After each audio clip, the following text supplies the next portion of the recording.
can my current habits carry me to my desired future? So you figure out what you're optimizing for, you figure out where you want to go, and then you look at what your system is currently, and you're like, am I on the right path or not? Emphasizing trajectory over position. There's a lot of discussion about position in life. How much money's in the bank account? What's the current stock price? What's the number on the scale? We have all these ways of measuring our current position. And then usually, once you get the measurement, there's this kind of judgment or guilt that comes from that. Oh, we haven't achieved what we said we wanted to achieve yet, or I'm not where I wanted to be. And what I like to encourage is to say, listen, let's stop worrying so much about our current position and focus a little bit more on our current trajectory. Like getting 1% better or 1% worse. One of the most beautiful parts about like what Atomic Habits, it's really about your systems and the process you have in place and kind of falling in love with that, marrying the process, divorcing the result kind of mentality.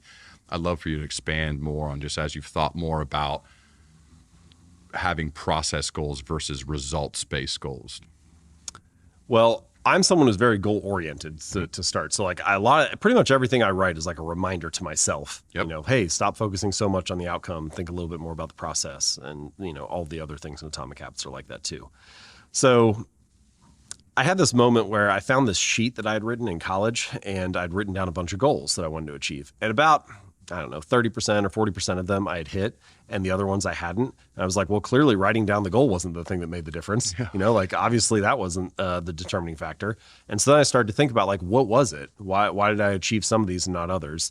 And the ones that I was successful on, I almost always had a process for or a system for. And the other ones were just kind of like a vague wish. And so then I started to think about that connection between systems and goals and results and habits. And eventually I started to put a little finer point on the language. So what is a goal? It's the thing you're optimizing for, the outcome that you're shooting for, your target. What is your system? It's the collection of daily habits that you follow. And if there's ever a gap between your goal and your system, if there's ever a gap between your desired outcome and your daily habits will always win. Almost by definition, your current habits are perfectly designed to deliver your current results. So whatever system you've been running, whatever collection of habits you've been following for the last year or 2 years or 6 months, it's carried you almost inevitably to the outcomes that you have right now. So this kind of ironic thing in life is we also badly want better results. We also badly want to get fit or make more money or reduce stress or whatever it is. But the results aren't actually the thing that needs to change.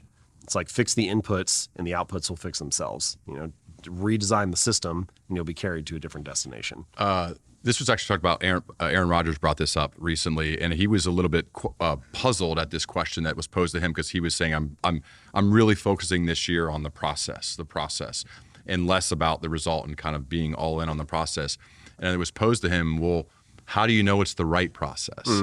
How do you know that the system is the right system? How when to adjust versus when to marry it? How do you know that? It's what do you put in place for yourself to know? Wait, the system is right. Yeah. Versus maybe it's not." I kind of feel like it's easy in Rodgers' case because there are very clear rules for football. First of all, everybody knows you're trying to win the Super Bowl, and then there are all kinds of stats, completion percentage and touchdowns. Yeah. And, it's pretty easy for him to know, is the process moving me closer to the things that we're trying to optimize for.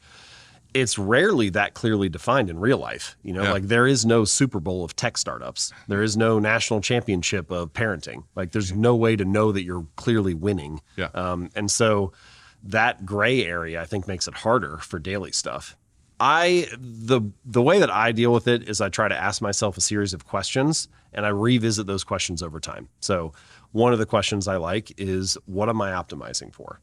So you might optimize for making more money. Maybe you're optimizing for creative freedom. Maybe you optimize for family time. It's a different answer for each person. And even for the same person, it's a different answer over time. So I'm different now than I was 10 years ago. And I'll probably want different things 10 years from now. And so you have to keep coming back to that question. What am I optimizing for now? And that provides some clarity. Similar to that, I like the question of what season am I in right now? I think for a lot of ambitious people, it's really hard you have all these things you want to achieve, and it's hard to say no. And that you're talented and capable. And so you're like, I could do this if I focus on it. But then you get on the hook for too much and you start fracturing your attention, and then you can't make progress. So the way that I've dealt with that is to say, listen, you can do that at some point, but this just isn't the season for it. Mm-hmm. And so Before I had kids, the work burner was turned on high and the family and friends burner was turned down low. And I was in this season where I was really career focused. And then now it's kind of switched and the family burner's cranked up and the work burner's turned down. And so whenever your seasons change, your habits often need to change. And that was easy for me to understand when it came to habits that like waste time. Okay, I have kids now. I can't watch as much TV, or I shouldn't spend time on YouTube or whatever.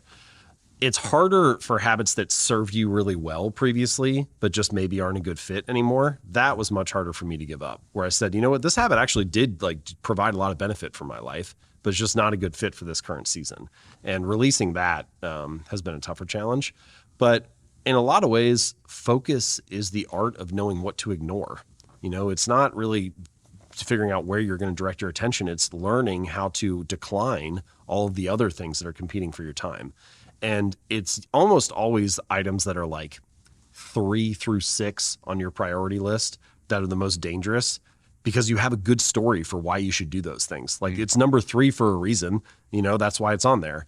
But in reality, those are the things that are most likely to distract you from priorities 1 and 2, and because you have a good story for them. So it's actually turning down the good uses of time to make space for great uses of time.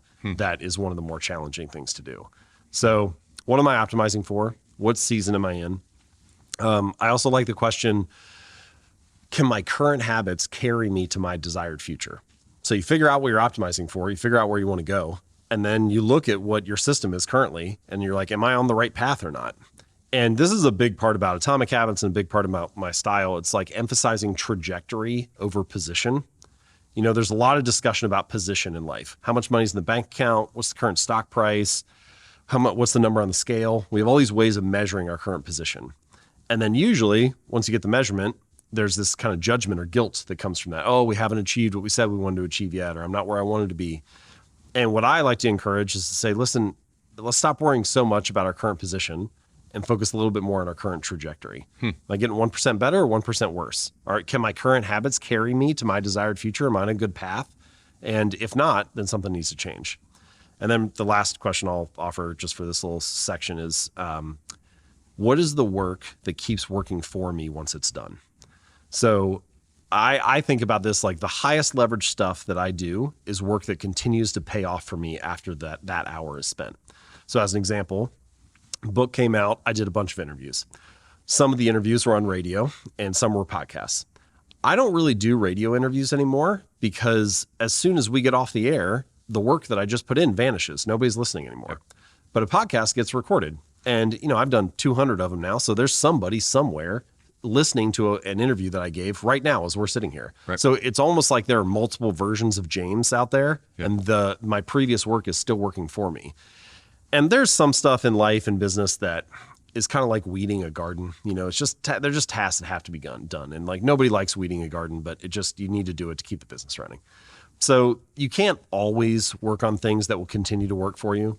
But if you can do something each day that will continue to work for you once it's done, you turn around a year or 2 or 3 later and you have this like tidal wave of previous effort that is starting to compound and accumulate. Yeah. And it's just really hard to beat a person who has that working for them. Like if you're starting out and you're building a new website and trying to build an email list, it's going to be really hard to catch up to where I'm at right now because I have 10 years of previous effort, blog posts and interviews and social media posts that are all sending traffic to the website. I mean, you know, I've got thousands of people signing up each day and you're like, I want to get thousands of subscribers, but it's just the accumulation of all those days that are continuing to work.